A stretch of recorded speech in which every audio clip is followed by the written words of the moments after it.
Hello दोस्तों, स्वागत है आप लोगों का आपके अपने यूट्यूब चैनल डिप्लोमा वाला पर। दोस्तों, आज की इस वीडियो में हम लोग डिस्कस करेंगे मेंसुरेशन के 64 से लेकर के आगे तक के प्रश्नों को। पिछले वीडियो में हमने 63 तक के प्रश्नों को सॉल्व कर लिया था।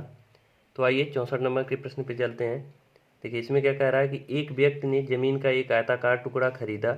मतलब एक व्यक्ति ने ज़मीन का एक आयताकार टुकड़ा खरीदा जिसकी लंबाई और चौड़ाई का अनुपात दिया है 7:5। कह रहा है कि यदि भूमि पर बाड़ लगाने की लागत जो है वो 15 रुपये प्रति मीटर की दर से है और टोटल खर्च है कितना, 2880 रुपये है। तो भूमि की लंबाई आपसे पूछ रहा है। तो देखिए, दिया क्या क्या है, इसमें दिया है लंबाई और चौड़ाई यानी एल और बी का जो है अनुपात दिया है 7:5। और देखिए यहाँ पे पर मीटर के हिसाब से 15 रुपये खर्च है और टोटल खर्च दे दिया है। तो 1 मीटर का खर्च अगर 1500 है तो कितने मीटर का खर्च 2880 होगा। तो इसको हमें पता करने के लिए क्या करना होगा, 15 से भाग कर देंगे। क्योंकि देखिए 1 मीटर का जो है खर्च हमें पता है और टोटल खर्च हमें पता है 2880 है। तो इससे ये पता चल जाएगा। और टोटल ये लंबाई मतलब 2880 मीटर जो 2880 रुपये जो ये खर्च हुआ है वो कितने मीटर का हुआ है। तो यहाँ से ये पता चल जाएगा। तो इसको जब डिवाइड कर देंगे तो ये कट जाएगा आपका 192 बार में, यानी 192 मीटर का टोटल खर्च, मतलब ये 2880 है। अब यहाँ से ये पता चल गया कि 192 मीटर का है।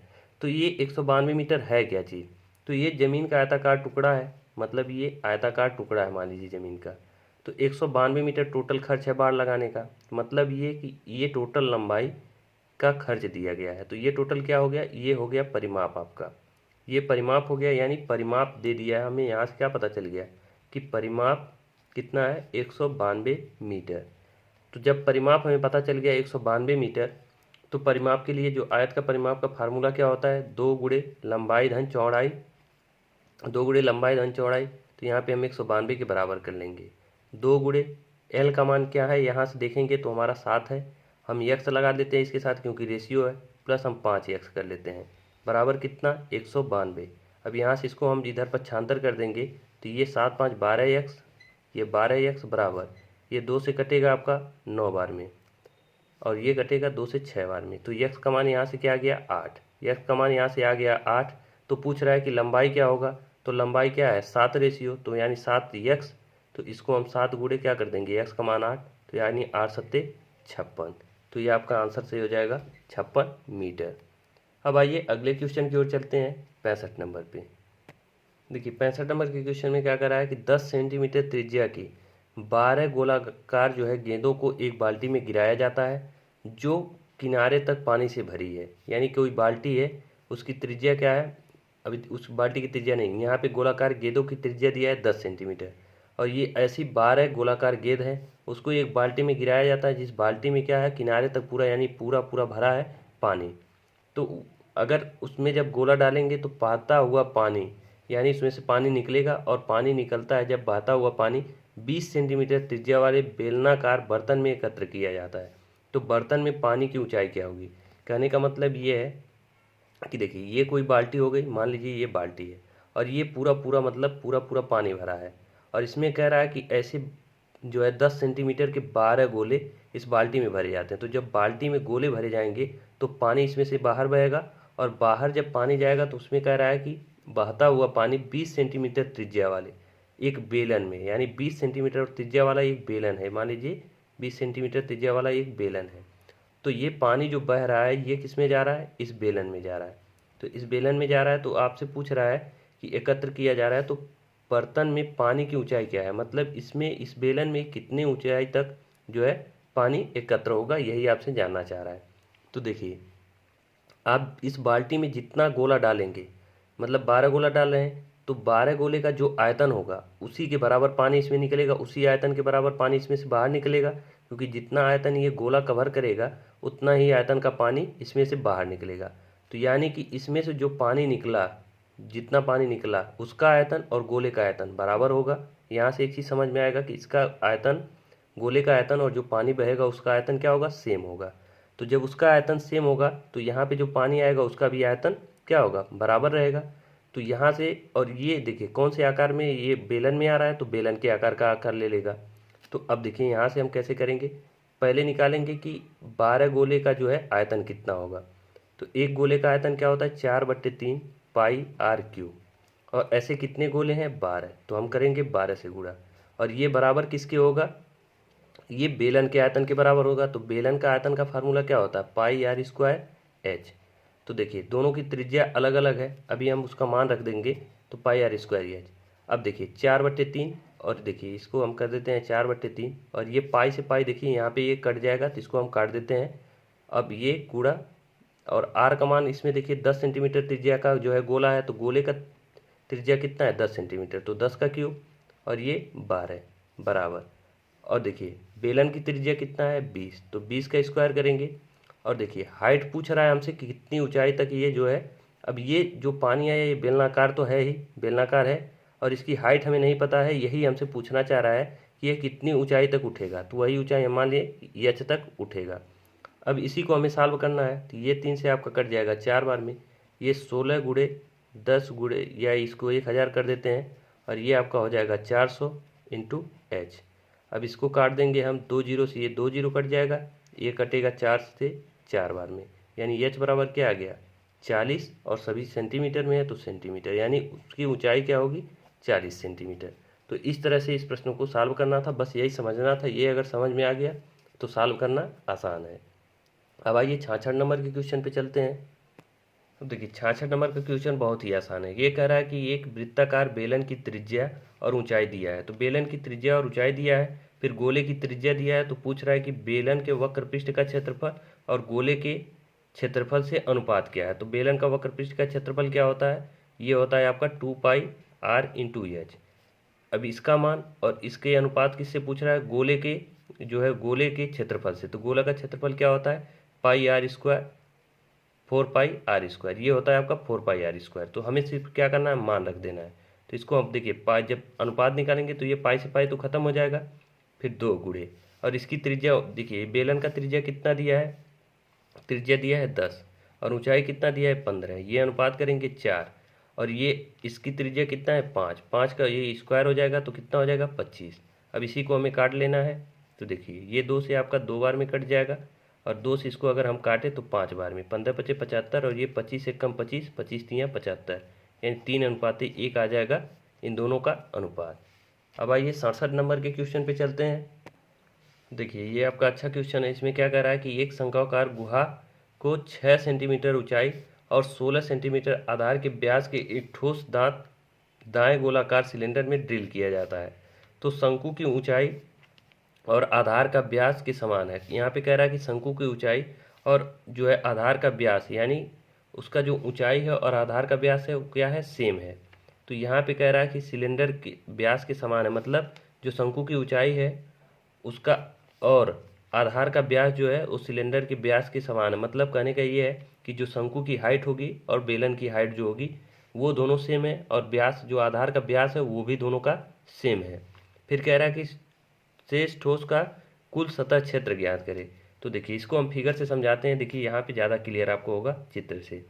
ये मान लीजिए ये आपका क्या है, ये आपका बेलन है, ये एक बेलन है, और कह रहा है कि एक शंकु है। बेलन को इस शंकु में एक दाएं पे ड्रिल किया जाता है, मतलब शंक्वाकार गुहा को एक गोलाकार सिलेंडर में ड्रिल किया जाता है। तो इस सिलेंडर में क्या करते हैं, शंकु को ड्रिल करते हैं। तो ये मान लीजिए शंकु है, शंकु के हमने क्या किया, इस बेलन के अंदर इस आधार पे हमने ड्रिल कर दिया। और देखिए यहाँ पे ये दे रखा है कि शंकु की ऊंचाई और आधार का व्यास, मतलब ये जो शंकु की हाइट होगी ये, और आधार का जो व्यास होगा ये आधार का व्यास होगा, वो कह रहा है कि सिलेंडर के समान है। मतलब जो इसका व्यास होगा, इस बेलन का व्यास होगा, उसके व्यास के समान क्या होगा, शंकु के आधार का व्यास, और जो शंकु की हाइट होगी वही हाइट क्या होगी, बेलन की। तो कुछ इस तरह का हमारा फिगर बनेगा। अब कह रहा है कि शेष ठोस का कुल सतह क्षेत्र ज्ञात निर्धारित करें। तो शेष देखिए, अब हमें कुछ नहीं करना है, कुल सतह क्षेत्र निकालने के लिए देखिए बेलन का कुल सतह क्षेत्र का फार्मूला क्या होता है, 2 पाई आर इंटू एच। तो सबसे पहले हम बेलन का ले लेंगे 2 पाई आर इंटू एच, फिर प्लस और किसका क्षेत्रफल बचा, तो बेलन का ये हो गया। और उसके बाद देखिए शंकु का पृष्ठ, अगर वक्र पृष्ठ का क्षेत्रफल देखा जाए, पहले हमने क्या किया, बेलन का जो है वक्र पृष्ठ का क्षेत्रफल निकाल लिया, यानी ये वाला जो शंकु का है वक्र पृष्ठ का क्षेत्रफल हमने निकाल लिया। फिर बेलन का वक्र पृष्ठ का क्षेत्रफल क्या होता है, पाई आर इंटू एल। अब देखिए बेलन का वक्र पृष्ठ का क्षेत्रफल और शंकु का वक्र पृष्ठ का क्षेत्रफल हो गया। अभी क्या बचा है, अभी ये बचा है आधार, ये आधार बचा है और ये आधार बचा है। देखिए तो शंकु का आधार तो यही होगा, शंकु का आधार और बेलन का आधार क्या होगा, दोनों सेम है। तो यहाँ पे इसका वक्र पृष्ठ का क्षेत्रफल हो गया और इस बेलन का वक्र पृष्ठ का, और बचा कौन सा क्षेत्रफल, ये वाला क्षेत्रफल। यहाँ पे तो ड्रिल कर दिया है, तो ये शेष क्षेत्रफल आपसे पूछ रहा है ना, तो शेष क्षेत्रफल कौन बचा, ये बचा शंकु का वक्र पृष्ठ का क्षेत्रफल और बेलन का वक्र पृष्ठ का क्षेत्रफल बचा। तो हमने शंकु का वक्र पृष्ठ का क्षेत्रफल बेलन का ले लिया, शंकु का ले लिया। अब हमारा एक और शेष बचा है, क्या शेष भाग क्या बचा है, ये ऊपर वाला, यानी ये वृत्त है, तो वृत्त का क्षेत्रफल क्या होता है, पाई आर स्क्वायर होता है। इसको हमने अब यहाँ टोटल क्षेत्रफल जो शेष बचा है उसको हमने लिख लिया। यहाँ पे शेष की बात कर रहा था, तो यहाँ पे इसको छोड़ के लेना है, बाकी जो शेष बचा है उसका हमें क्षेत्रफल निकालना है। तो अब देखिए, अब यहाँ से हम क्या करेंगे, pi R pi R pi R, सब में से क्या होगा, पाई आर कॉमन हो गया, सब में से पाई आर कॉमन हो गया, तो यहाँ क्या बचा 2h, और इसमें क्या बचा एल, और इसमें एक आर बचेगा। ये हमारा फार्मूला निकल गया। अब हम सारे मान पुटअप करेंगे, पाई का मान हम रहने देंगे, आर का मान यहाँ देखिए क्या दिया है, आधार का व्यास क्या है 16 सेंटीमीटर, तो व्यास क्या है 16, त्रिज्या क्या होगी 8 होगी, 8 हम यहाँ रखेंगे, 2 गुणे, और यच का मान क्या दिया है 6, तो हम 6 करेंगे प्लस। अब देखिए यल का मान हमें नहीं पता है, तो यल का मान आर पता है, एच पता है, तो यल का मान निकाल लेंगे कैसे, इसका स्क्वायर प्लस इसका स्क्वायर बराबर क्या होता है एल का स्क्वायर। तो यहाँ से आर का स्क्वायर 64 और एच का स्क्वायर 36, तो यल स्क्वायर यानी यल बराबर क्या आएगा 10 आएगा। तो यल का मान हम यहाँ से 10 रखेंगे, आर का मान क्या है 8। अब इसी को हम सॉल्व कर लेंगे, तो ये होगा 8 पाई और ये होगा 6 दूना 12 और 12 10 22 8 30, कितना हो जाएगा 30, और इसका मल्टीप्लाई कर देंगे तो क्या हो जाएगा 240 पाई। यही आपका सही जवाब हो जाएगा। इस तरह से इस प्रश्न को सॉल्व करना था। अब आइए चलते हैं 68 नंबर के क्वेश्चन पे। अब देखिए 68 नंबर का क्वेश्चन क्या कर रहा है कि एक पार्क जो है आयताकार पार्क है 110 मीटर लंबा और 70 मीटर चौड़ा है। तो कह रहा है कि 2 क्रॉस पथ प्रत्येक 6 मीटर चौड़े हैं, किनारे के समांतर बनाए गए हैं। यदि इन पथों के निर्माण लागत 175 रुपये पर मीटर स्क्वायर हो तो इन पथों के निर्माण की कुल लागत। तो सबसे पहले पथ देखिए 1 मीटर स्क्वायर क्षेत्रफल का जो है हमें खर्च दिया है, तो सबसे पहले हमें क्या निकालना होगा कि जो सड़क है उसका टोटल क्षेत्रफल कितना है, तभी हम उसमें से मल्टीप्लाई करके निर्माण की लागत निकाल सकते हैं। तो क्षेत्रफल सड़क का कैसे निकालेंगे, देखिए पहले समझिए कि ये क्या कह रहा है। ये कह रहा है कि एक आयताकार जो है पार्क है, ये आयताकार पार्क हो गया। अब उसमें कह रहा है कि उसकी लंबाई क्या है 110 मीटर और चौड़ाई है 70 मीटर, तो हमने ये कर लिया। अब कह रहा है कि 2 क्रॉस पथ प्रत्येक 6 मीटर चौड़े हैं। क्रॉस पथ का मतलब इस तरह का कोई पथ होगा जिसकी चौड़ाई कितना होगा 6 मीटर, कितना 6 मीटर। क्रॉस पथ एक पथ और होगा जिसकी भी चौड़ाई क्या होगी 6 मीटर। इस तरह के पथ बनाए गए हैं, यानी कि ये सड़क है आपकी, ये दोनों सड़क इस तरह से बनाए गए हैं और इसी का क्षेत्रफल आपको निकालना है। तो कैसे निकालेंगे, देखिए इस सड़क को अगर हम देखें तो इसकी लंबाई क्या होगी 110 मीटर ही होगी और चौड़ाई क्या होगी 6 मीटर। तो इस सड़क का क्षेत्रफल हम कैसे निकालेंगे, तो देखिए आयत का, ये भी एक आयताकार देखिए फिगर बन रहा है, तो आयत का क्षेत्रफल क्या होता है लंबाई गुणे चौड़ाई, तो लंबाई क्या 110, चौड़ाई क्या होगी 6। फिर इस सड़क का क्षेत्रफल भी हम इसी में ऐड कर लेते हैं, तो इसकी लंबाई क्या होगी, इसकी लंबाई होगी 70, इसी के बराबर होगी, तो 70 हमने कर लिया और गुणे क्या कर लिए 6, चौड़ाई क्या होगी 6। लेकिन यहाँ पे देखिए यहाँ से यहाँ जाने में इस तरह से पूरे हमने इस सड़क का जो है एरिया निकाल लिया, ये निकल गया। फिर यहाँ से यहाँ तक हमने इस सड़क का एरिया निकाल लिया, लेकिन ये जो बीच में वाला पार्ट आ रहा है, ये बीच वाला पार्ट, इसको हमने 2 बार काउंट कर लिया, एक बार इस सड़क के साथ और एक बार इस सड़क के साथ। तो इस एरिया का जो है क्षेत्रफल हमने 2 बार काउंट किया है, तो एक बार हमें घटाना पड़ेगा, तो उसको हम घटाएंगे। तो इस एरिया का क्षेत्रफल क्या हो गया, ये देखिए 6 मीटर चौड़ा, ये भी 6 मीटर है, ये भी 6 मीटर है, ये भी 6 मीटर है, यानी एक वर्ग हो गया। तो 6 मीटर का वर्ग का क्षेत्रफल क्या होगा 6 का स्क्वायर होगा, यानी यही हमें माइनस करना होगा। तो सड़कों का क्षेत्रफल क्या हो जाएगा, ये हो जाएगा 660 प्लस 7 6 42 420, और ये क्या हो जाएगा 36। इन दोनों को जोड़ देंगे, इन दोनों को जोड़ देंगे तो कितना हो जाएगा 1080, और 1080 में से हम 36 को घटा देंगे तो ये आपका आ जाएगा 4, और ये आ जाएगा फिर 4, और ये 1044। और ये डाटा किस में है, मीटर में है, तो ये मीटर स्क्वायर। ये क्षेत्रफल हमने निकाल लिया कितना, इस सड़क का क्षेत्रफल आ गया 1044 मीटर स्क्वायर। अब देखिए 1 मीटर स्क्वायर का खर्च कितना है, 175। तो 1044 मीटर स्क्वायर का खर्च कितना होगा, तो इसको हम मल्टीप्लाई कर लेंगे, तो ये खर्च टोटल कितना हो जाएगा, यानी लागत क्या हो जाएगा 1044 और गुणे में क्या हो जाएगा 175। इन दोनों का मल्टीप्लाई कर देंगे, तो मल्टीप्लाई करने के बाद आपका टोटल खर्च आ जाएगा 182,700। कितना, 182,700। यही आपका रुपए में आएगा ये खर्च, ये आपका सही जवाब हो जाएगा। अब आइए 69 नंबर के क्वेश्चन पे चलते हैं। देखिए 69 नंबर के प्रश्न में क्या कह रहा है कि दो वृत्तों की त्रिज्याएं कितना है, 21 और 25 सेंटीमीटर है। उस वृत्त का क्षेत्रफल क्या होगा जिसकी परिधि दो दिए गए वृत्तों की परिधि के अंतर के बराबर है। तो सबसे पहले दोनों वृत्तों की हमें परिधि निकालना होगा, क्योंकि जो तीसरा वृत्त है जिसका हमें परिधि जो है क्षेत्रफल निकालना है, वो इन दोनों की परिधि के अंतर के बराबर है। तो पहले वृत्त का परिधि क्या होगा, 2πr होता है वृत्त की परिधि। तो r का मान क्या दिया है, पहले वृत्त के लिए 21 दिया है और दूसरे वृत्त के लिए क्या दिया है 25। तो हम सबसे पहले क्या करते हैं, 2π और ये 25 वाले का लिखते हैं, और इसका अंतर इसमें से मतलब इसके इस वाले परिधि से इस परिधि को हमने घटा दिया, तो दोनों का अंतर आ गया। तो दोनों का अंतर क्या आएगा, पाई हमारा 2π कॉमन हो जाएगा, और ये 25 में से 21 यानी 25 माइनस क्या होगा 21 होगा। तो इसका मान क्या आएगा 2π और 21 4 25 यानी 4 आ जाएगा। यानी टोटल अगर देखा जाए तो कितना, इसका अंतर कितना आ गया 8π। यानी दो वृत्तों की परिधि का अंतर कितना आ गया 8π।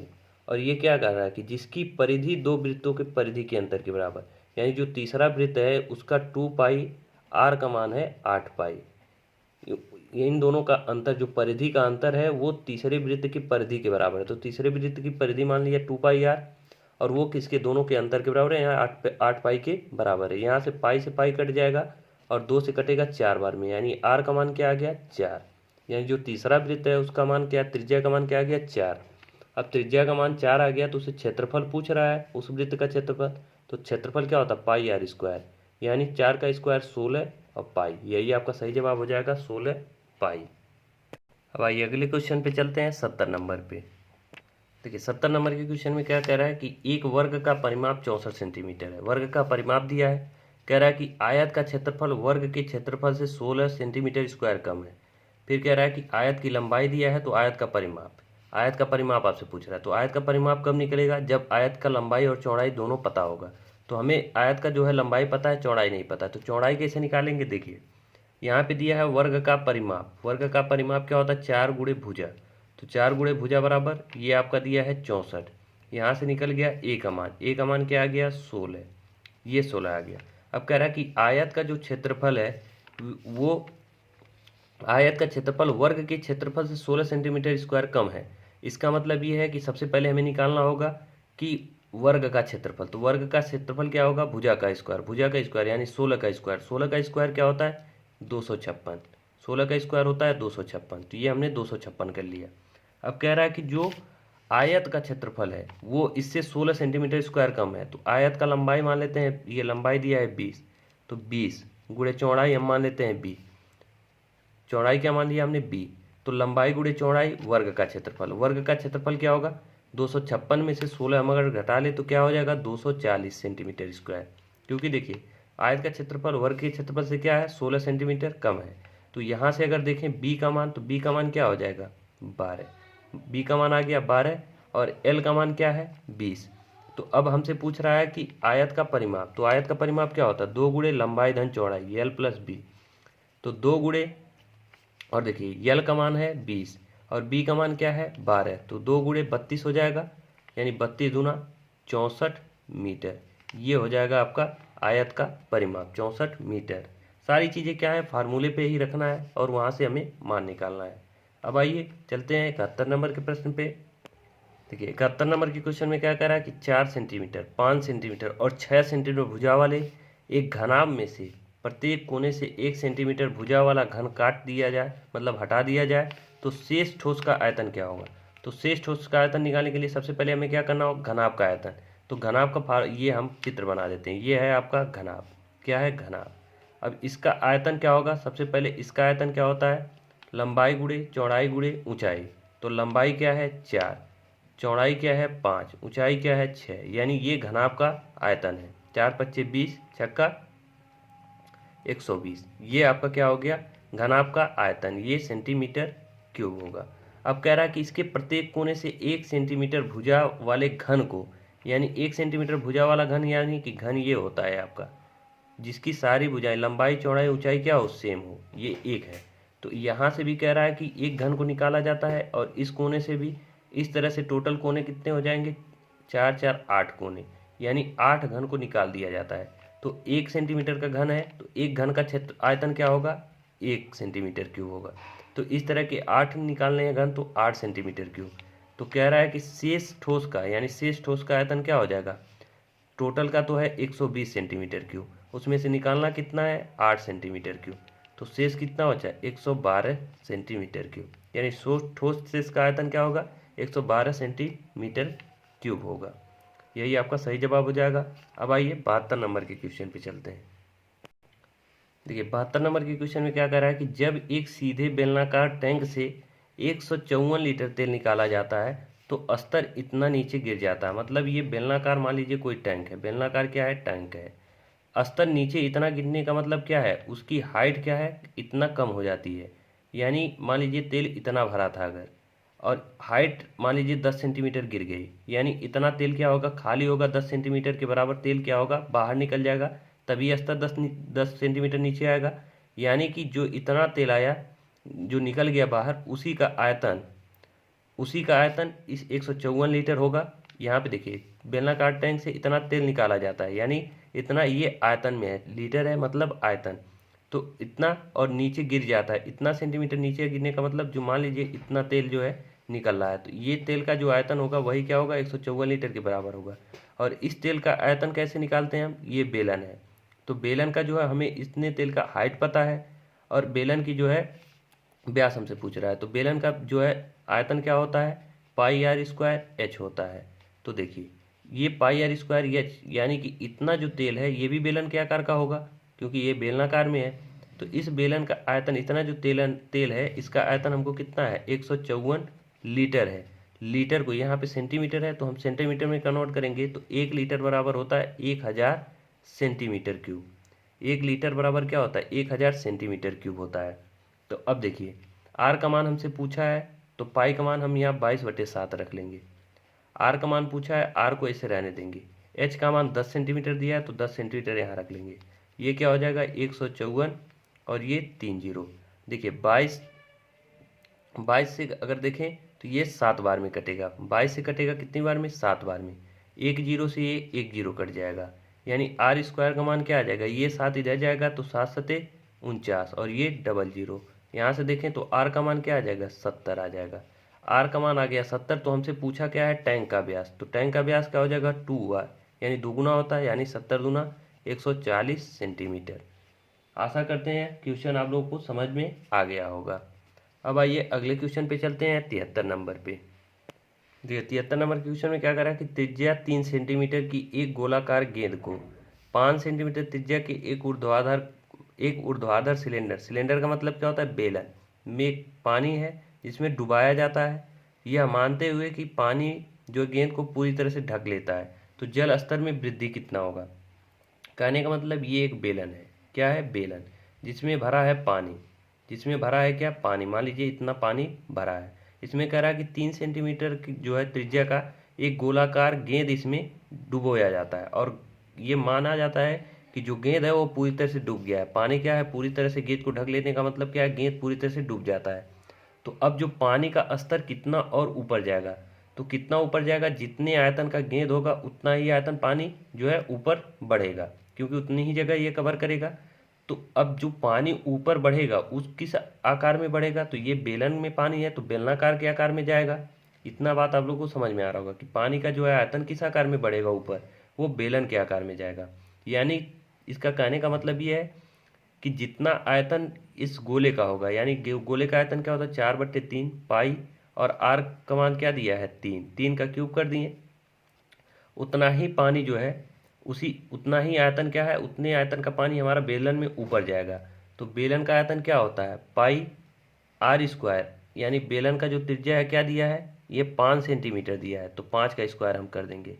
आर स्क्वायर और एच हमसे पूछ रहा है कि जल स्तर में वृद्धि, यानी पहले जितना था और अब कितना ऊपर चला जाएगा पानी, वही हमसे पूछना चाह रहा है। तो यानी एच का मान पूछना चाह रहा है। यहाँ से देखिए पाई से पाई कट गया, अब इसी को हमें सॉल्व करना है। और ये 3 त्रिका 9 3 27, 27 से ये 3 बार 2 बार में कट जाएगा, यानी 4 गुणे 9, ये 4 गुणे 9 है, सॉल्व करेंगे। और एच, और ये क्या हो जाएगा 5 पचे 25, तो एच का मान क्या आ जाएगा 36/25। एच का मान क्या आ गया 36/25 आ गया। अब देखिए 36/25 को आगे सॉल्व कर देंगे, तो ये एच का मान क्या आ जाएगा 1.44 सेंटीमीटर, यानी उसकी ऊंचाई कितनी उठेगी जल की 1.44 सेंटीमीटर। अब आइए 74 नंबर के क्वेश्चन पे चलते हैं। देखिए 74 नंबर के क्वेश्चन में क्या कह रहा है कि एक वर्ग है ABCD, तो वर्ग हम बना लेते हैं, बनाने की जरूरत वैसे है नहीं।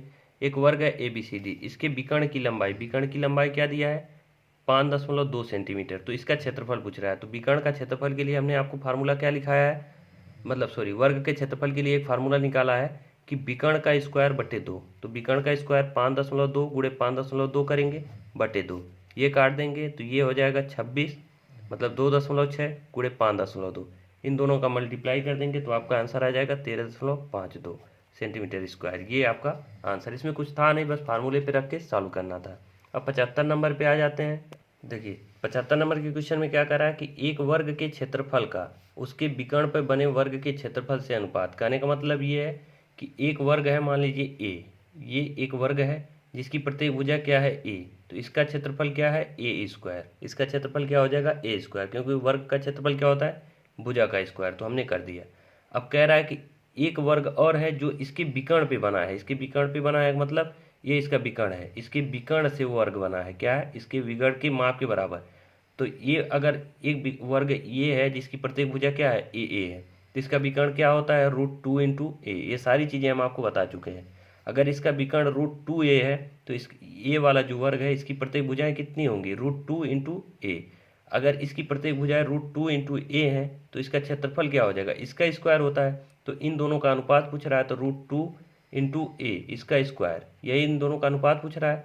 तो ये अनुपात क्या हो जाएगा a स्क्वायर, और 2 का कड़ी में 2 का स्क्वायर करेंगे तो कितना हो जाएगा 2, और a का square a square, a square से a स्क्वायर कट गया तो अनुपात क्या आ जाएगा 1:2 आ जाएगा।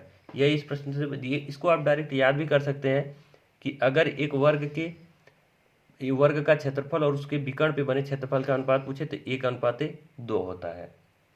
कैसे होता है हमने करके आपको दिखा दिए। अब आइए 76 नंबर के क्वेश्चन पे चलते हैं। देखिए 76 नंबर का क्वेश्चन भी सेम है, बस यहाँ पे क्या है कि एक वर्ग है उसके विकर्ण पर एक समबाहु त्रिभुज खींचा जाता है। तो यानी वर्ग मान लीजिए ए है, मतलब ये वर्ग है इसकी प्रत्येक भुजा ए है, तो इसका विकर्ण क्या हो जाएगा √2 × a। अब इस विकर्ण पे क्या कह रहा है कि समबाहु त्रिभुज खींचा जा रहा है, तो समबाहु त्रिभुज का मतलब सारी भुजाएं क्या होंगी √2 × a होंगी। तो ये वर्ग का क्षेत्रफल होता है ए स्क्वायर, इसका अनुपात किससे पूछ रहा है, ये जो त्रिभुज है समबाहु उसके क्षेत्रफल से। तो समबाहु त्रिभुज का क्षेत्रफल क्या होता है √3/4 × भुजा का स्क्वायर, भुजा का स्क्वायर मतलब √2 × a का स्क्वायर, ये होता है। तो a स्क्वायर अनुपात है √3/4, और ये 2 का √2 का स्क्वायर करेंगे तो 2 होगा, और a का स्क्वायर a हो जाएगा, ये कट जाएगा a स्क्वायर, ये a स्क्वायर कट जाएगा, ये 2 से कटेगा 2 बार में, तो अनुपात क्या बना 2 करणी में 3, ये आपका अनुपात बना। इसको डायरेक्ट भी आप याद रख सकते हैं, एग्जाम में इतना करने की जरूरत नहीं है। आपको पहला जो है वर्ग के विकर्ण पे बना जो वर्ग होगा उसका क्षेत्रफल और अनुपात जब पूछेगा तो 1:2, और इस तरह से त्रिभुज का जब पूछेगा 2 करणी में 3। अब आइए 77 नंबर के क्वेश्चन पे चलते हैं। सॉरी देखिए वीडियो हो रहा है लंबा, इसको हम यहीं पर रोकते हैं। 77 नंबर के जो क्वेश्चन है उसको, उसके आगे के प्रश्न हम क्या करेंगे नेक्स्ट वीडियो में सॉल्व करेंगे, क्योंकि वीडियो हमारा काफ़ी लंबा हो जा रहा है, तो इसको हम यहीं पे स्टॉप करते हैं। बाकी वीडियो कैसा लगा आप लोग कमेंट करके ज़रूर बताएं। वीडियो अच्छा लगा तो वीडियो को लाइक कर दें, और अगर आप हमारे चैनल पर पहली बार हो तो चैनल को सब्सक्राइब करें। वीडियो को पूरा देखने के लिए धन्यवाद, मिलते हैं नेक्स्ट वीडियो में।